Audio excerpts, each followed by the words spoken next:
Ini Bapak menanyakan surah Maryam ayat 71 yang sering itu dijadikan sebagai fitnah. Wa in minkum illa wariduha kana ala rabbika hatman madiyah. Itu Pak ya. Dan tidak ada seorang pun di antaramu melainkan mendatangi neraka itu, dan hal itu bagi Tuhanmu adalah suatu ketetapan yang sudah ditetapkan tanpa terkecuali siapapun orang itu, dari mulai zaman Nabi Adam alaihissalam sampai manusia terakhir, karena itu adalah suatu ketetapan bagi Allah. Semua manusia akan mendatangi yang namanya neraka.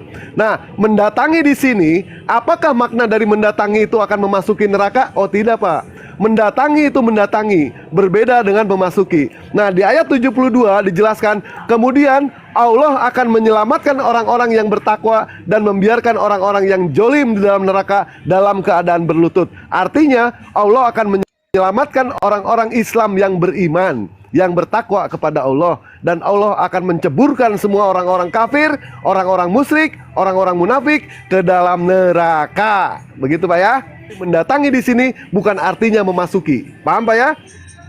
Buka di dalam Markus 9 nomor 49. Kita korelasikan. Oke. Karena setiap orang akan digarami dengan api. Baik. Siap. Nah, Bapak tadi menceritakan kepada kami mengenai dalam surah Maryam, surat Maryam ayat 71, semua orang akan mendatangi neraka. Nah, ternyata di dalam Markus 9 nomor 49 jelas semua orang akan digarami sama yang namanya api, tanpa terkecuali di situ. Semua orang digarami dengan api, termasuk Bapak sendiri itu. Bapak pun akan digarami dengan api, para pendeta akan digarami dengan api, semua orang akan digarami dengan api menurut pengakuan Yesus. Karena itu tulisannya warnanya merah. Silahkan Pak, apakah Bapak tidak digarami oleh api atau tidak nanti? Silahkan. Oke, seperti halnya Anda tadi menjawab dengan asumsi, saya juga menjawab. Sebentar Pak, sebentar, jawab dengan asumsi gimana Pak? Hah? Kan gini, Anda bilang setiap orang akan mendatangi neraka, kan gitu tadi di Al-Quran. Artinya kalau sudah datang ke neraka, tidak mungkin akan datang ke surga. Di neraka itu sudah. Bapak jelaskan aja Pak, jelaskan aja ayat itu. Oke. Kami sudah menjelaskan surah Sama Maryam nomor itu. 7 ayat 71. Bapak jelaskan ayat Markus 9 nomor 49. Jelaskan Pak, semua orang akan digarami api neraka. Oh, tidak ada bahasa neraka, tidak ada bahasa neraka, jangan ditambahin. Semua orang akan digarami dengan api. Iya, artinya kalau cuma digarami dengan api, kita belum tentu masuk neraka, kan seperti itu. Bisa saja Digarami dengan api, itu artinya api itu neraka Pak. Bisa kami menjawab, kalian potong. Kan Oh ya, lanjut. tidak ada kata neraka di situ. Lanjut. Nah, dipastikan setiap orang yang mengikut Kristus itu akan dapat kehidupan yang kekal, artinya surga. Kalau soal digarami dengan api, ya kita bilang lah, contohnya orang digarami dengan api, apa udah pasti mati? Kan tidak. Tapi kalau sudah datang ke neraka dengan api yang begitu besar, menurut versi Anda neraka jahanam, api jahanam itu sudah pasti mati. Kan gitu. Karena di Alkitab upah maut adalah, dosa adalah maut. Kan seperti itu. Barang siapa yang tidak mengikut aku, dia pasti maut. Itu sudah dipastikan. Tidak ada bahasa neraka di situ. Itu perbedaannya. Baik, di situ dijelaskan ya, tidak ada sama sekali yang ikut Yesus itu masuk ke surga. Ternyata semua yang ikut ke Yesus ataupun yang tidak ikut sama Yesus, yang percaya sama Yesus ataupun yang tidak percaya sama Yesus, tetap akan digarami sama yang namanya api. Nah, sementara yang namanya api ini, apakah posisi api ini ada di surga atau di neraka? Yang namanya api itu ada di neraka Pak. Tidak mungkin api itu ada di surga. Jadi semua orang Kristen tanpa terkecuali, dari mulai pastor, dari mulai pendeta, atau siapapun juga jemaatnya, semua akan digarami sama yang namanya api. Berbeda halnya dengan kata-kata Al-Quran, semua orang akan mendatangi yang namanya neraka, bukan dalam arti memasuki yang namanya neraka. Ini berbeda Pak maknanya Pak. Setiap manusia apapun juga jenisnya, bagaimanapun juga taatnya, tetap akan digarami sama yang namanya api. Ternyata semua orang Kristen akan digarami sama api. Begitu. Kasih dong waktu dong, sama dong waktunya dong. Silakan. Nah, saya tadi belum selesai, kamu udah potong gitu kan. Logikanya kalau kita mendatangi rumah orang, berarti kita udah di area itu, seperti itu aja. Jadi gini, intinya kalau soal kepastian, ada ayat yang memastikan dan ayat yang tidak memastikan. Seperti halnya kalian bilang semua pasti masuk surga. Izin sedikit, saya kan moderator. Menurut Pak Singgon tadi, tidak adakah api neraka di dalam kekristenan? Mohon maaf sedikit ya, kan saya moderator harus lurus. Nah, moderator netral, kalau bisa yang muda. Iya, saya hanya bertanya, menurut Pak Singgon tadi, di dalam kekristenan tidak ada api neraka kah? Ya, di semua agama ada neraka dan surga. Iya, tadi kan Bapak mengatakan mau tidak ada neraka seperti di Islam, betul ya? Loh, siapa yang bilang? Saya tidak bilang tidak ada neraka. Tapi di ayat itu tidak ada kata neraka. Baik, nggak apa-apa.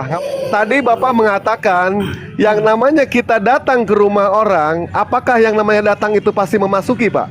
Ketika Bapak datang ke rumah janda, Pak, Bapak datang ke rumah janda nih, ngetuk pintu, ternyata jandanya tidak ada di rumah, apa Bapak mau masuk, Pak? Saya tanya. Itu kan berarti kita belum datang ke rumahnya. Bukan, Pak, saya datang ke rumah. Beda. Oh, salah Bapak pemikiran gitu. Bapak pernah nggak bertamu? Pemikiran begitu. Oh, salah Bapak. Bapak salah. Apa Bapak pernah datang ke rumah teman, ternyata temennya tidak ada di rumah? Pernah atau tidak, Pak? Berarti saya datang cuma sampai depan rumahnya. Ya, datang sampai depan rumah, mau ngetuk pintu, ternyata pemiliknya tidak ada. Bapak mau masuk atau tidak, Pak, kira-kira? Konteks api neraka yang dilakukan. Sebentar, Pak. Sudah terbakar. Itu pasti. Sebentar. Bapak ketika satu-satu Pak. Ketika Bapak datang ke rumah teman, ternyata teman Bapak tidak ada di rumah. Apakah Bapak mau masuk ke rumah teman Bapak itu? Saya tanya. Bapak sudah datang nih ke rumah teman. Itu kan tafsir. Saya tanya, Pak. Ya Allah, ya Robi, susah amat akalnya ini.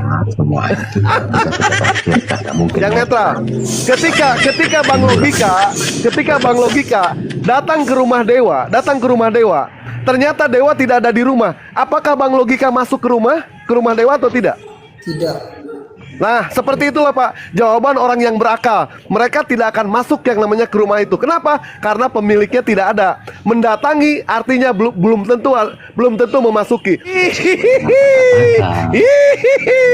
Bang Logika, di dalam ayat netral ya. Singkirkan soal ajaran ya. Ketika di dalam Markus 9 nomor 49, semua orang akan digarami dengan api, termasuk Bang Logika nggak? Walaupun Bang Logika itu orangnya taat. Iya, semuanya, Bang. Nah, seperti itu, Pak. Beda hanya jangan samakan kata-kata di dalam Al-Quran dengan kata-kata di dalam Bible. Bible mengatakan semua orang akan digarami yang namanya api. Artinya rambut Bapak akan nggak ada, alis Bapak akan hilang, bahkan semua bulu-bulu Bapak nggak ada. Bapak bisa dibilang nanti kemaluan Bapak seperti belut, Pak. Kenapa? Karena sudah hilang terbakar oleh api. Begitu, Pak. Seperti halnya orang India. Orang India sudah dibakar. Saya nggak nanya orang India, Pak. Kita bahas ayat ini aja, Pak. Tapi kan itu cuma jasmani kita. Itu cuma jasmani kita, bro. Di Kristen, orang Kristen tidak ada yang dibilang itu di ayat itu tidak ada bahasa neraka kan? Ya, saya netral di sini sebagai host ya. Dengarkan ya. Izinnya untuk semua penonton di bawah didengarkan. Baik, silakan dengarkanlah firman dari Theos. Ya, Markus 9 ayat 42 ini judul perikopnya adalah siapa yang menyebabkan orang berdosa tentang garam. Ya, saya baca. Siapa saja yang menyebabkan salah satu dari orang kecil, yang kecil di antara mereka yang percaya kepadaku, ini berbuat dosa, lebih baik baginya jika sebuah batu giling diikatkan pada lehernya lalu dia dibuang ke dalam laut. 43. Jika tanganmu menyebabkan engkau berdosa, penggallah, lebih baik engkau masuk ke dalam hidup dengan tangan buntung daripada dengan kedua tangan untuk pergi ke dalam neraka, ke dalam api yang tak terpadamkan. 44. Di tempat itu ulat-ulatnya tidak mati dan api tidak terpadamkan. 45. Jika kakimu menyebabkan engkau berbuat dosa, penggallah, lebih baik engkau masuk ke dalam hidup dengan timpang daripada dengan kedua kaki utuh dicampakkan ke dalam neraka. Ayat 46. Di tempat itu ulat-ulatnya tidak mati dan api tidak terpadamkan. Ayat 47. Jikalau matamu menyebabkan engkau berbuat dosa, cungkillah, lebih baik engkau masuk ke dalam kerajaan Allah yang dengan satu mata daripada dengan dua mata dicampakkan ke dalam neraka. Ini sekali lagi neraka ya. 48. Di mana ulat-ulatnya tidak mati dan api tidak terpadamkan. Ini poinnya adalah 49. Karena setiap orang akan digarami dengan api. Oke, lanjut. Baik, tadi Bapak menjelaskan tidak ada neraka. Sebenarnya saya pengen skak ya Bapak ya di situ ya. Ketika ayat itu Pak, di dalam Markus 9 nomor 49 dinyatakan itu bukan menceritakan tentang neraka kata Bapak. Itu ada nggak di situ neraka Pak ayat sebelumnya? Ada atau tidak? Ditujukan bukan untuk pengikut Kristus, akan tetapi orang yang tidak percaya Kristus. Itu pasti. Coba Pak dibaca lagi ayatnya. Bang Logika tolong dibaca lagi ayatnya Bang. Ini masih ngotot juga ini orang. Berapa?